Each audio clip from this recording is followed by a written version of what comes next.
বলবো না গো আর কোনো দিন, ভালোবাসো তুমি মোরে।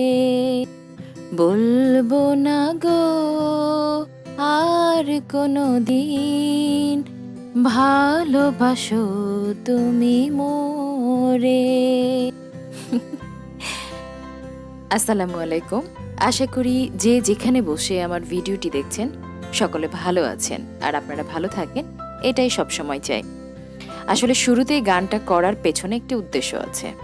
আমার আম্মা জানের মোবাইলের মধ্যে কেন জানি এই গানটা কলার টিউন হয়ে আছে।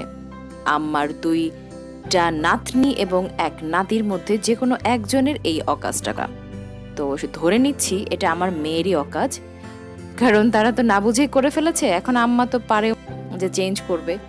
সো এরকম অদ্ভুত একটা কলার টিউন আমার আম্মার ফোন দিয়েই আমি শুনতে পাই। তো এমন হয়েছে শুনতে কানের মধ্যে গানটা ঘুরতেই থাকে সব সময়। তো ভাবলাম যে আজকে 2 লাইন অটোমেটিক গেয়েই ফেলি, বুঝছেন। তো এরই ফাঁকে আমি অবশ্য আম্মাকে বলেছিলাম যে আম্মা আজকে স্পেশাল একটা রান্না দেখতে চাই। তো আম্মা কি রান্না নিয়ে আসছে চলেন একটু দেখে নেই। এটা খুবই সুস্বাদু ও মজাদার একটি খাবার। সেটা হচ্ছে লাল শাক দিয়ে কিভাবে ভর্তা করে, লাল শাকের ভর্তা। খুবই পুষ্টিগুণ সম্পন্ন একটি খাবার। প্রথমে লাল শাকগুলোকে কেটে বেছে ধুয়ে এই যে আমরা কড়াইতে তুলে নিয়েছি। এখন এখানে আমি কিছু পেঁয়াজ দিব, কাঁচামরিচ ও কাঁচা রসুন কুচি, আর কিছু পানি দিয়ে আমরা এটাকে সিদ্ধ করে নেব। সিদ্ধ করে নিয়ে সিদ্ধ হয়ে গেলে তখন আমরা একটু সরিষার তেল দিয়ে মাখিয়ে নেব। আর সিদ্ধ করার সময় আমরা স্বাদ মতো লবণ দিব। প্রথমে 1/2 চা চামচ লবণ দিয়ে দিলাম, তারপরে পেঁয়াজ কুচিগুলো দিয়ে দিলাম, রসুন কুচিগুলো, তারপরে কাঁচামরিচ 5-6টি দিয়ে আমি এখন সিদ্ধ করে আপনাদেরকে পরে 10 মিনিট পরে দেখিয়ে দিচ্ছি। লাল শাক সিদ্ধ করা হয়ে গিয়েছে, আমি এই যে নামিয়ে নিয়েছি। এখন কিভাবে ভর্তা করতে হবে সেটাই আমি দেখিয়ে দিব। কি করব, প্রথমে এখানে কিছু কুচি পেঁয়াজ আছে, আর এখানে শুকনা ঝাল আমি তেলে ভেজে নিয়েছি, নিয়ে একটু গুঁড়ো মিক্সার করে নিয়েছি আধা ভাঙ্গা করে।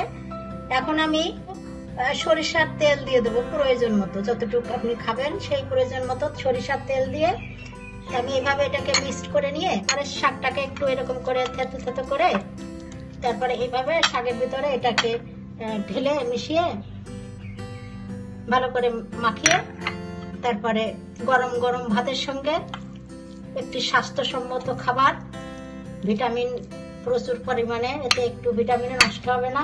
আপনি ভর্তা করে খান, ভাজি করে খেলে তো শাকের গুণাগুণ কমে যায়, আর এখানে শাকের যে ভিটামিন, সম্পূর্ণ ভিটামিনটাই আমরা পাচ্ছি। কাজেই এটা একটা ভালো মুখরোচক খাবার, সবাই বানিয়ে খেতে পারবেন। আমার শাক ভর্তা রেডি করা হয়ে গিয়েছে। কত সুন্দর লাগছে দেখতে, দেখুন। যেমন দেখতে সুন্দর, খেতেও তেমন মজাদার একটি স্বল্প সময়ে একদম কম খরচে একটি ভিটামিনযুক্ত খাবার কত ঝটপট করে আমার তৈরি করা হয়ে গেল। আপনারা নিশ্চয়ই শিখে ফেলেছেন। আপনারা এখন বাড়িতে একটু চেষ্টা করে দেখবেন, কত মজাদার একটি খাবার। ঝটপট রান্না করে আপনারা চেষ্টা করবেন। তো আমি বিদায় নিচ্ছি, আল্লাহ হাফেজ। ঝটপট একটি মজাদার এবং সুস্বাদু রেসিপি শিখে নিলেন, তো নিশ্চয়ই ট্রাই করবেন আপনারা।